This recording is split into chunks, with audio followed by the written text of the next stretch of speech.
El último refugio, Kara Volk, Europa Prime. Me llamo Kara Volk. Fui teniente en la flota de defensa orbital de Europa Prime hasta el día en que dejamos de ser la flota y nos convertimos en cuidadores de un silencio helado. Antes de que llegaran los Nexorians, hablábamos de ellos como de una leyenda científica, informes retorcidos de satélites destruidos, señales de calor que devoraban kilómetros de roca en segundos, rutinas de campaña que terminaban con un planeta sin combustible.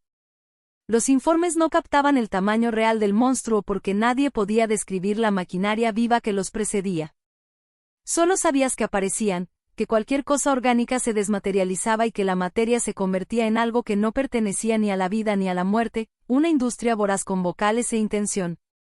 Construimos defensas que brillaban en los mapas tácticos y fracasaron.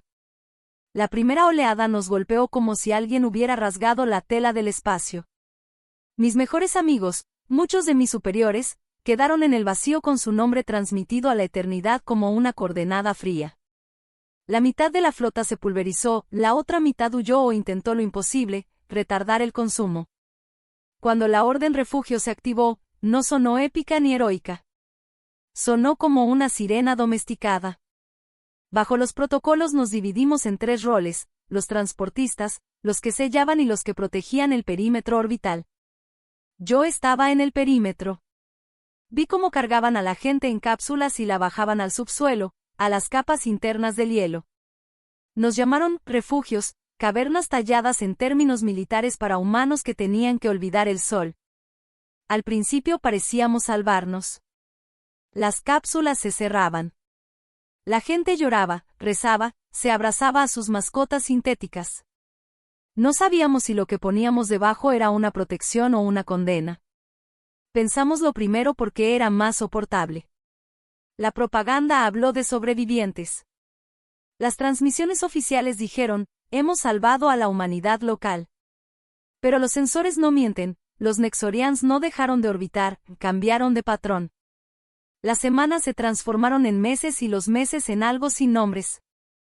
Aprendimos a racionar la luz, a enviar datos en pulsos, a inventar historias para los niños de la tribu del hielo.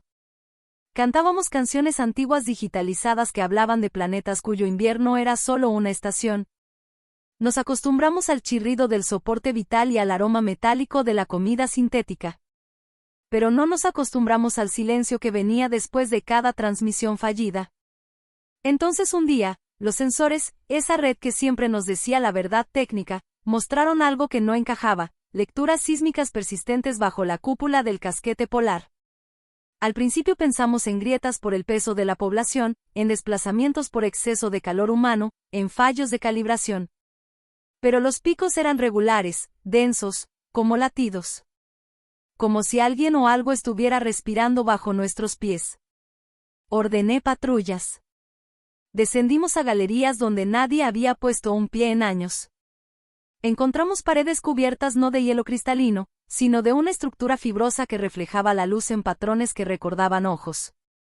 Textura viva, si eso tiene sentido. Un techador que llevaba 20 años en la estación tocó la pared con el dorso de la mano y no dejó de temblar en todo el día. Llamó a aquello, piel.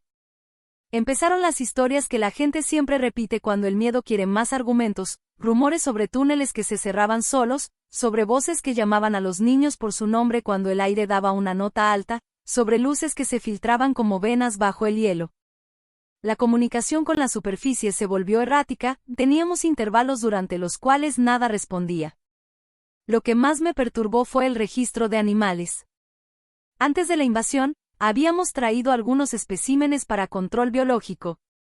Los animales dejaron de moverse como si alguien hubiera pausado un reproductor. No era un comportamiento defensivo, era una suspensión. Parecía que algo había decidido que podía existir y que debía convertirse en alimento o en cosa. Las cámaras térmicas empezaron a mostrar columnas de calor que no tenían fuente aparente. No eran movimientos, eran corrientes que partían del núcleo del casquete y subían en líneas finas hasta la superficie.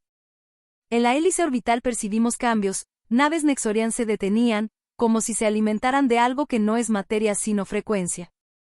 En la radio de baja frecuencia escuchamos por primera vez una señal que no se parecía a nada creado por humanos, un zumbido armónico que, cuando se lo pasaba por los algoritmos de traducción tentativa, devolvía patrones que coincidían con la vibración de nuestro propio ADN.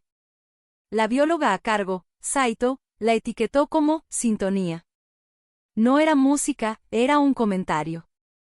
Hoy transmito desde el último búnker operativo.